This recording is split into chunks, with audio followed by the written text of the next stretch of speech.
hello लोगोफोर नोंथांमोनखौ advance Bodoland YouTube चेनेलाव बयखौबो बरायबाय लोगोसे दिनैनि गोदान भिडिअ नोंथांमोनखौ बयखौबो बरायनाय थाबाय आसा खालामो नोंथांमोना इसोरनि अननायाव मोजाङैनो दं आंबो दासान्दि इसोरनि अननायाव मोजाङैनो दं गोबाव सम जाबायमोन भिडिअ खालामिया नोंथांमोना बे चेनेलाव दिनैनिफ्राय रेगुलार भिडिअ नुनो मोनगोन नोंथांमोना नायलांबाय थाबानो जाबाय आं दिनै नोंथांमोननि थाखाय मोनसे गोदान भिडिअ लानानै फैदों नोंथांमोना बे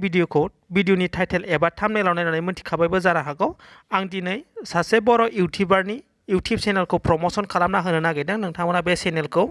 भिडिअनि डिसक्रिपशनाव होगोन नोंथांमोना बे चेनेलाव थांनानै बिनि चेनेलखौ साबस्क्राइब खालाम लोगोसे आरो बिथांनि भिडिअफोरखौ नाय आरो शेयार खालामनानै होबानो जाबाय बिथांनि चेनेलनि मुङानो जाहैबाय बड'लेण्ड मट' ब्लगार बिथाङा मट' ब्लगिं खालामो आरो नाचारजों क्ल'ज रिलेटेड गोदान जायगाफोराव थाङो आरो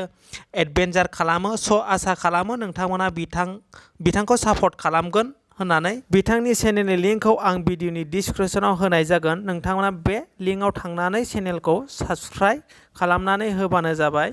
गोजोन्थों दिनैनि भिडिअआ एसेनोसै नोंथांमोनखौ नेक्स्ट भिडिअ बयखौबो लोगो मोनगोन